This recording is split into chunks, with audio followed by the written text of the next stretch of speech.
भक्तजनों, मेरा नमस्कार।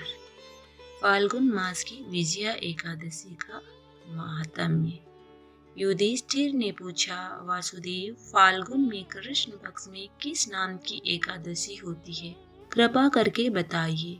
भगवान श्री कृष्ण बोले, युधिष्ठिर, एक बार नारद जी ने कमल के आसन पर विराजमान होने वाले ब्रह्मा जी से प्रश्न किया, सुरश्रेष्ठ, फाल्गुन के कृष्ण पक्ष में जो विजया नाम की एकादशी होती है, कृपा उसकी पुण्य का वर्णन कीजिए। ब्रह्मा जी ने कहा, नारद सुनो, मैं एक उत्तम कथा सुनाता हूँ जो पापों का अपहरण करने वाली है। यह व्रत बहुत ही प्राचीन, पवित्र और पाप नाशक है। यह विजया नाम की एकादशी राजाओं को विजय प्रदान करती है। इसमें तनिक भी संदेह नहीं है। पूर्व काल की बात है। भगवान श्री रामचंद्र जी 14 वर्षों के लिए वन में गए और वहाँ पंचवटी में सीता तथा लक्ष्मण के साथ रहने लगे। वहाँ रहते समय रावण ने चपलतावश विजयात्मा श्री राम की तपस्विनी पत्नी सीता को हर लिया। उस दुख से श्री राम व्याकुल हो उठे और उस समय सीता की खोज करते हुए वे वन में घूमने लगे। कुछ दूर जाने पर उन्हें जटायु मिले,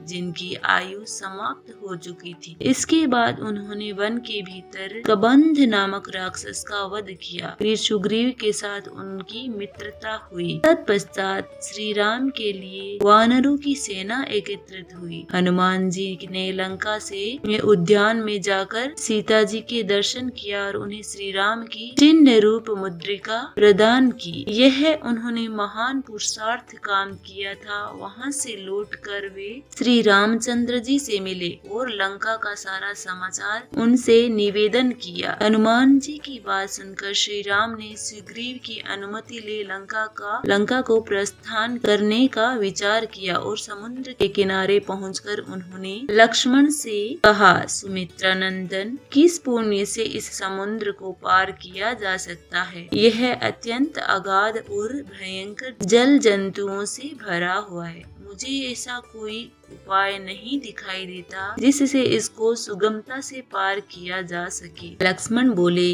महाराज, आप ही आदिदेव और पुराण पुरुषोत्तम हैं। आपसे क्या छिपा है? यहाँ द्वीप के भीतर बकदालभ्य नामक मुनि रहते हैं। यहाँ से आधे योजन की दूरी पर उनका आश्रम है। रघुनंदन, उस प्राचीन मुनीश्वर के पास जाकर उन्हीं से इसका उपाय पूछिए। लक्ष्मण का यह अत्यंत सुंदर बात सुनकर श्री रामचंद्र जी मुनि बकदालभ्य से मिलने के लिए गए। वहां पहुंचकर उन्होंने मस्तक झुकाकर मुनि को प्रणाम किया। मुनि उनको देखते ही पहचान गए कि ये तो भगवान श्री राम हैं, जो किसी कारणवश मानव शरीर में अवतरित हुए हैं। उनके आने से महर्षि को बड़ी प्रसन्नता हुई। उन्होंने पूछा, श्री राम, आपका कैसे यहाँ आगमन हुआ? श्री राम बोले, ब्राह्मण, आपकी कृपा से राक्षसों सहित लंका को जीतने के लिए सेना के साथ समुद्र के किनारे आया हूँ। मुनि, अब जिस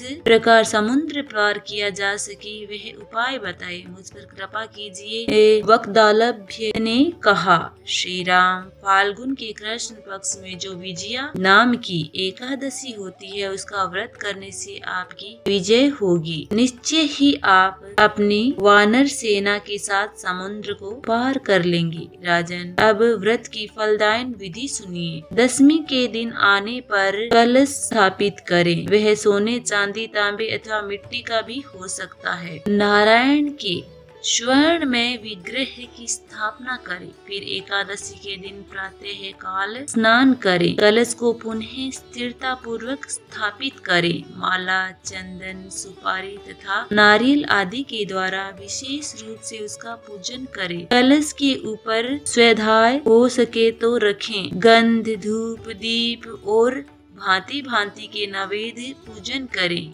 कलश के सामने बैठकर वह सारा दिन उत्तम उत्तम कथा वार्ता आदि के द्वारा व्यतीत करें तथा रात में भी वहाँ जागरण करें। अखंड व्रत की सिद्धि के लिए घी का दीपक जलाएं। फिर द्वादशी के दिन सूर्योदय होने पर कलश को किसी जलाशय के समीप, नदी, झरने या पोखर के तट ले जाकर स्थापित करें और उसकी विधिवत पूजा करें। देखिए, प्रतिमा सहित उस कलश में वेद वेता ब्राह्मण के लिए दान करें। महाराज, कलश के साथ ही और भी बड़े बड़े दान देने चाहिए। श्री राम, आप अपने यथापतियों के साथ इसी विधि से प्रसन्नता पूर्वक विजया का व्रत कीजिए, इससे आपकी विजय होगी। ब्रह्मा जी कहते हैं, नारद, यह सुनकर श्री राम जी ने मुनि की कथा अनुसार उस समय विजया एकादशी व्रत किया। उस व्रत के करने से श्री रामचंद्र जी विजय हुए। उन्होंने संग्राम में रावण को मार लंका पर विजय पाली और सीता को प्राप्त किया। बेटा, जो मनुष्य इस विधि से व्रत करते हैं उन्हें विजय प्राप्त होती है और उनका परलोक में भी अक्षय बना रहता है। श्री कृष्ण कहते हैं, युधिष्ठिर, इस कारण विजय का व्रत